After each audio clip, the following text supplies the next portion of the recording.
Mutual funds को practically देखने के लिए मैं अपने फ़ोन में ओपन कर रहा हूँ ग्रो ऐप। आप कोई-सी भी ऐप में देख सकते हैं। ग्रो की ऐप पे कैसे रजिस्टर करना है, इसके ऊपर मैंने एक सेपरेट वीडियो बनाया है जिसका लिंक इस डिस्क्रिप्शन में आप देख सकते हो। उस लिंक से आप भी कर सकते हो डाउनलोड। तो ग्रो की ऐप हमने खोल ली है। ये ऐसे ओपन होती है, इसमें हम म्यूचुअल फंड्स पे जाएँगे और म्यूचुअल फंड पे आप सिलेक्ट करेंगे तो आप नीचे देखिए, तो आपको ये बहुत सारे ऑप्शन देता है, high return, SIP, gold, silver. हमको ये सब के चक्कर में नहीं पड़ना है। हमें देखना है कि हम फंड्स यहाँ पे ऑल म्यूचुअल फंड्स में जाएँगे और हमको ये समझना है कि हमारा इंटेंट क्या है? इंटेंट के ऊपर आगे बात करते हैं, पर किसी भी फंड को कैसे देखते हैं उसको पहले समझ लेते हैं। तो मान लीजिए हमने यहाँ पर खोल लिया ये मोतीलाल ओसवाल का मिड कैप फंड। जब हमने मोतीलाल ओसवाल का मिड कैप फंड खोला, तो ये आप इसके अंदर देखिए तीनों चीज़ें लिखी हुई हैं, वेरी हाई रिस्क। मतलब वो खुद ही बता रहा है कि बॉस ये जो 25.77% रिटर्न अभी दिख रहा है, अगर दुनिया ऊपर-नीचे कुछ भी हुआ तो ये -25% भी हो सकता है। तो इस तरह से हमको बहुत सारे फ़िल्टर भी मिलते हैं, रिस्क रिवॉर्ड में सब दिखाता हूँ, बट एक फंड के अंदर देखिए रेटिंग क्या है, 5 स्टार रेटिंग है, रिस्क है पर रेटिंग अच्छी चल रही है। नेट एसेट वैल्यू इज़ कि इस फंड की 1 यूनिट ₹115 की है। फंड है टोटल 38,000 करोड़ रुपए का जो फंड साइज़ है। इससे हमको साइज़ से ये एश्योरिटी मिलती है कि बहुत लोगों ने ले रखा है, जितना बड़ा फंड है, उतना सेफ है। अब ये रिटर्न कैलकुलेटर वगैरह तो ठीक ही है, मतलब आप कोई सपने दिखा रहे हैं कि भाई अगर आप 3 साल तक इस फंड में ₹25,000 महीने का डालते या ₹50,000 महीने का डालते, तो वो अभी तक हर साल 31% बढ़ता और वो अभी तक आपने डाले होते 3 साल में 15 लाख रुपए या 18 लाख रुपए और वो अभी 23 लाख हो चुके होते। तो इस तरीके से इनका ये कहना है। फिर ये दिखाता है कि इस फंड ने किस-किस कंपनी में पैसे डाल रखे हैं, तो टोटल होल्डिंग है इनकी 21, व्हिच इज़ गुड कि इतना बड़ा फंड है पर 21 कंपनीज़ में ही इन्होंने अ, इन्वेस्ट कर रखा है, मतलब इनको उन कंपनीज़ पे काफ़ी ट्रस्ट है। और अगर आप देखेंगे तो रैंकिंग वगैरह ये सब तो बोलने की बातें हैं। मतलब ठीक है, हम देखते हैं अभी हमारे काम की चीज़ है expense ratio and exit load and tax. तो इसका एक्सपेंस रेशियो इज़ 0.73%, मतलब कि आप ये समझिए ये जो इस फंड के जो फंड मैनेजर्स हैं, जो कि यहाँ पे इसने फंड मैनेजमेंट भी लिखा रखा है कि स्वप्निल है, निकेत है, राकेश है, अजय हैं। ये लोग जो भी इस फंड में ट्रेडिंग करते हैं, उसपे कुछ ब्रोकरेज चार्जेस लगता है और इन लोगों का भी सैलरी निकलता है।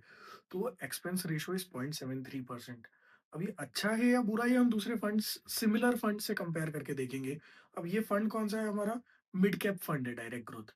ग्रोथ आ गया मतलब रिस्की होना ही होना है, राइट? इक्विटी फंड है मतलब सिर्फ़ स्टॉक्स में पैसे डालेगा और मिड कैप है मतलब मिड कैप स्टॉक्स में पैसे डालेगा।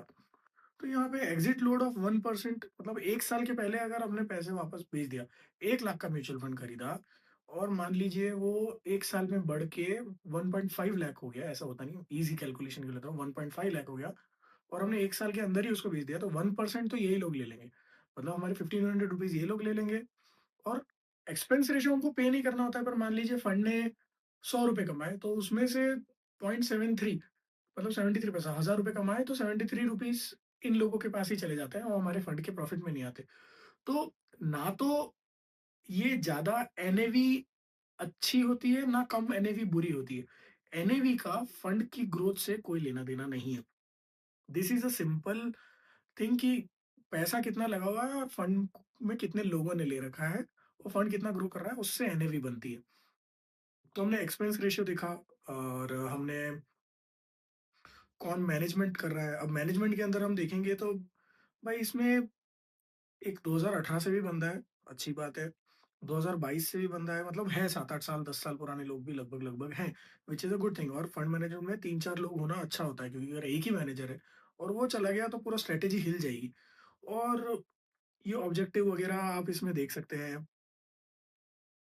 Investing maximum of 30 quality mid cap company, तो मतलब इनका ऑब्जेक्टिव ही यही है। और इसके प्रोज एंड कॉन्स भी ग्रो के अंदर दिए हुए हैं, राइट? कि एक्सपेंस रेशियो लो है, इनका अल्फा हाई है, इनके हायर देन बेंचमार्क इनके रिटर्न्स है, राइट? और अल्फा का मतलब ये होता है कि जो फंड मैनेजर है उसने मार्केट में जो भी रिस्क ऊपर नीचे चल रही थी, उस रिस्क को कैसे मैनेज किया। अगर पॉजिटिव अल्फा है तो मतलब उसने पॉजिटिवली मैनेज किया। हायर अल्फा है मतलब मार्केट जो चल रहा था उस ट्रेंड से उसने ज्यादा रिटर्न दिए। और नेगेटिव है मतलब बुरा है। अगर हायर अल्फा है 4.92 है तो ठीक है। तो ये तो एक फंड हमने देखा, इसमें 0.73 का था। अब हमने मोतीलाल का मिड कैप देखा था, तो हम एक काम करते हैं मिड कैप ही देखते हैं। तो यहाँ पे हम फ़िल्टर्स में जाएँगे, कैटेगरी के अंदर इक्विटी आ गया, इक्विटी के अंदर हम मिड कैप ही सिलेक्ट कर लेते हैं, राइट? और यहाँ पे आप देखेंगे तो बहुत ही कुछ है, तो हम ये सारे फंड्स देख लेते हैं। तो मान लीजिए मोतीलाल का मिड कैप हमने देख लिया था, अब हम एचडीएफसी का मिड कैप देखते हैं। इसमें भी वेरी हाई रिस्क आ रहा है। इसमें इसका भी फंड साइज़ तो बहुत ही बड़ा है, इसका ऑलमोस्ट 1 लाख करोड़ आस-पास आ गया, 92,000 करोड़। एनएवी 224 है, अगेन एनएवी का कुछ लेना-देना नहीं है फंड से। अब हम देखते हैं, इनकी होल्डिंग 76 कंपनीज़ के अंदर है और एक्सपेंस रेशियो पे आ जाते हैं। इसका उससे भी 0.2% कम एक्सपेंस रेशियो है और बाकी सब टैक्सेशन वगैरह तो सेम रहता है। फंड मैनेजमेंट कौन कर रहा है? 2 ही लोग हैं और दोनों 2000, एक 2013 से है, एक 2023 से है। तो ठीक है, 2 लोग हैं, एक मैनेजर 15-16 साल से है तो अच्छा ही रिटर्न दे रहा होगा। बट स्टिल मैं प्रेफ़र करता कि 1-2 लोग और होते इसके अंडर में तो मुझे शायद थोड़ा ज़्यादा सेफ लगता। इनका इन्वेस्टमेंट ऑब्जेक्टिव क्या है? इन्होंने ऐसा कोई कैप नहीं डाला है भाई कि हमको सिर्फ़ 25-30 फंड में ही रखेंगे, मतलब ये लोग ओपन है, ये कुछ भी करेंगे।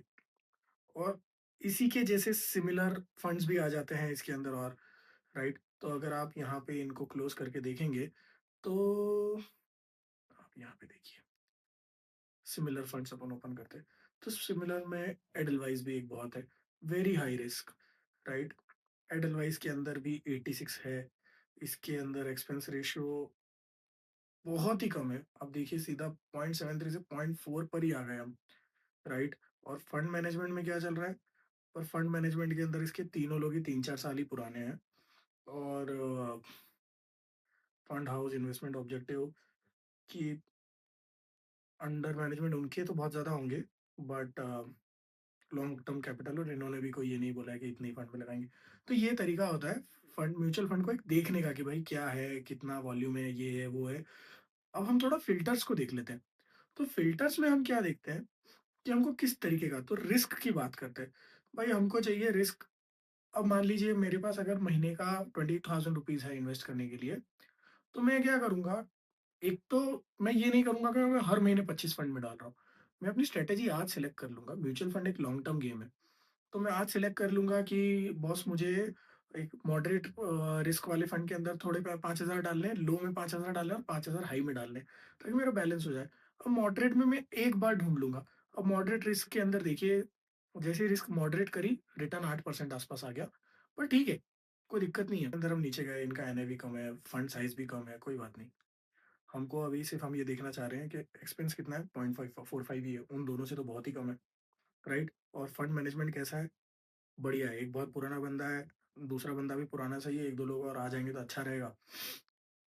और इस तरीके के हम सिमिलर और फंड्स देख सकते हैं कि इस तरीके के सिमिलर फंड्स में और क्या आ रहा है। तो इस तरह से आप म्यूचुअल फंड्स को देख सकते हैं। म्यूचुअल फंड को लेने का 2 तरीका है, आप कोई भी फंड को लीजिए, या तो आप एसआईपी करिए, हर महीने ऑटोमैटिकली उस फंड के अंदर आपके पैसे जाने लग जाएँगे, और या आप वन टाइम हर महीने डालते रहिए। मैं कहूँगा एसआईपी करिए, उससे आपको थोड़ा डिसिप्लिन आता है, नहीं तो आप हर महीने अलग-अलग फंड करोगे, पता चला आपके पोर्टफोलियो में 25 फंड है, और जिससे आपको खुद भी कन्फ्यूज़ हो जाओगे और कॉन्फिडेंस डाउन होता है। Now things to do and not to do when investing with mutual funds. Mutual fund एक लॉन्ग टर्म गेम है, कंपाउंडिंग इसमें चलती है। आप आज जो पैसे लग म्यूचुअल फंड एक लॉन्ग टर्म गेम है। आप अच्छे से पढ़िए, आपको क्या लगता है? जैसे मुझे लगता है कि given the global scenario defence sector बढ़ेगा, तो मैं एक डिफेंस का म्यूचुअल फंड उठाऊँगा, अच्छा कम एक्सपेंस रेशियो ढूँढूँगा और उसमें पैसे हर महीने का डाल दूँगा, और मैं अपना टारगेट बनाऊँगा कि भाई मुझे 3 साल तक इसमें डालना है। क्योंकि जैसा कि हम फंड मैनेजर को देख रहे हैं कि भाई ये कितना अपनी स्ट्रैटेजी को लेके श्योर है, हमें भी अपनी स्ट्रैटेजी को लेके श्योर होना है।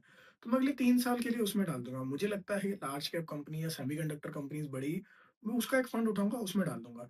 रिस्क मैं अपनी डिवाइड कर लूँगा, तो मान लीजिए कि मैं अपनी रिस्क ज़रूर डिवाइड करूँगा कि मैं हाई, लो और मॉडरेट रिस्क के अंदर अपने पैसे ज़रूर डिवाइड करूँगा, ताकि एक 8 दे रहा है, एक 25 दे रहा है, एक 15 दे रहा है, तो मेरा एट एन एवरेज 12 से 15% का म्यूचुअल फंड का रिटर्न आए। तो नॉट टू डू, बहुत सारे फंड्स में पैसे डालना, जब मार्केट गिरे तो अपनी एसआईपी या इन्वेस्टमेंट बंद कर देना, या बहुत जल्दी प्रॉफिट बुकिंग भी कर लेना। हाँ, प्रॉफिट बुकिंग बहुत अच्छी हो गई, आपको लग रहा है यार अभी पीक है, तो आप देख लो 1% का एग्ज़िट लोड निकालने के बाद भी अगर आपकी हो रही है, वो सब देख के आप अपना प्रॉफिट बुकिंग करिए और लॉन्ग टर्म गेम है। हमने ग्रो पे रजिस्टर कैसे करना है, इसकी वीडियो भी अलग से डाल दी है, लिंक डिस्क्रिप्शन में। तो इसी तरह से और भी फंड्स के बारे में कौन-सा म्यूचुअल फंड अच्छा है, क्या नहीं है, मैं खुद भी इन्वेस्ट करूँगा, उसकी भी वीडियोज़ डालूँगा। और सीखने के लिए और सिंपल वर्ड्स में समझने के लिए अपना फर्स्ट करोड़ बनाने की जर्नी स्टार्ट करने के लिए इस चैनल को लाइक एंड सब्सक्राइब करिए। मिलते हैं आपसे नेक्स्ट वीडियो में।